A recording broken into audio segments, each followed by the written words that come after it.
Hello everyone, my name is Rania and today I want to talk about one of my favorite poems of all time. I am going to try to dissect it with you and tell you what it means to me and what I think it means. Yes, this is my attempt in harassing people into loving poetry because why not? Poetry is great and this is why.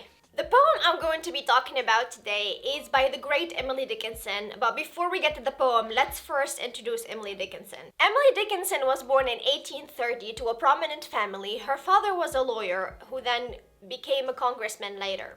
She studied at the Amherst Academy for 7 years and then returned to her family house where she would spend the rest of her life. If there is anything Emily Dickinson is known for, is that she lived her life in isolation. She was such a loner that she refused to leave her home and even refused to see guests when they came to visit.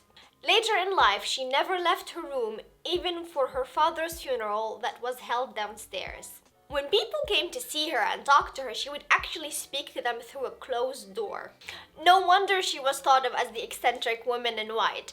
They called her this because she would all wear this same cotton white dress all the time. During her lifetime, Emily Dickinson published fewer than a dozen poems and she was basically unknown to the world. It was only after her death in 1886 when her sister discovered more than 800 poems in her drawer in the bedroom, and that's how we now know Emily Dickinson. Now, I don't know about you, but I've always loved Emily Dickinson's story. She's an antisocial weirdo at best, but she was also a genius. I don't know why it always makes me feel better about myself. At least I managed to go out. Sometimes I do. If you show up at my doorstep, I will open the door for you. I mean, talking to people through a closed door, that's just next level, Emily. Next level. Before we get to the poem, I just want to point out the small fact.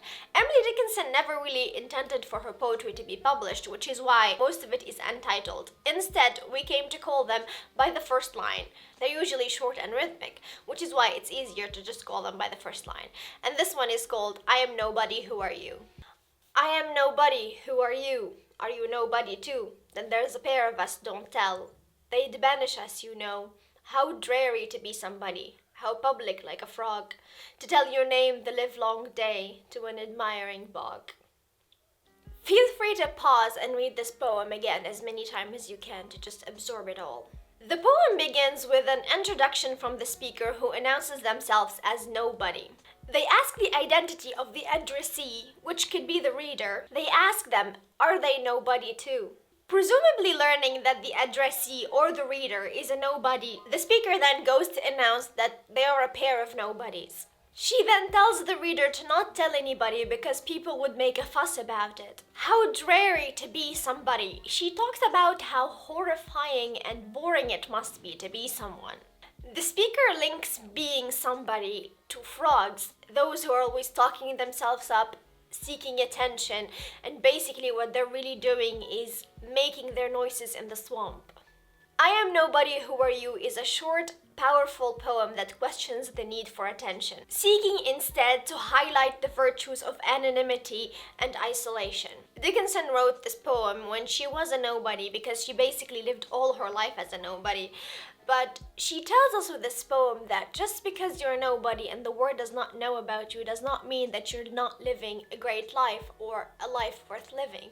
I have personally always admired this poem. I believe that it is still relevant today, over 100 years later, especially in the era of social media and digital influencers.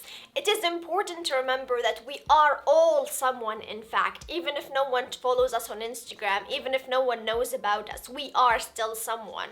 More and more lately, I find myself thinking about this poem a lot, especially when I see teenagers on social media. Growing up in this era where social media is their norm and everything they know, yes, it is cool to have 1,000 followers, but we should never let it define us. We should never give it the power to erase who we are, our own identity, our own self. I think that this poem is most relevant today and it should be read worldwide because being famous or known does not mean that you are actually doing something. It does not mean that you're living a happy life. It does not mean that you have a fulfilled life. It does not mean anything other than the fact that people hear your noises. So make sure that the noises you're making is worth listening to.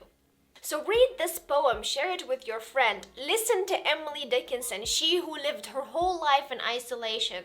She was in fact someone, even when the world didn't know it. I I remember when I first stumbled upon this poem as a teenager. I read it back then when I was scared that I would die without publishing anything. I remember that I related to this poem so deeply and I would read it every day before I sleep. It just reminded me that yes, I might never publish anything. Yes, the word might never know who I am, and I'm not saying that the word does today, but what I'm doing, writing, is important for me because I enjoy it. I want to do it. It doesn't matter that the world hears me. I'm gonna do it whether you hear me or not. It's great that people are reading my book, but I would still do it even if no one does. And I would always identify as nobody like Emily Dickinson. This poem has impacted me deeply, especially when I was a teenager. Now that you've read it, I hope it will do something for you too. And on that note, I guess that's all I have to say for today. As usual, like and subscribe if you want to. Share this poem with your friend because it is a message worth listening to, and Emily Dickinson is a great poet and she's just an amazing poem, and she can tell you the most powerful message in a rhythmic, small poetry, and that's just an amazing gift. I guess that's all I have to say for today. I hope you'll enjoy it. Salam!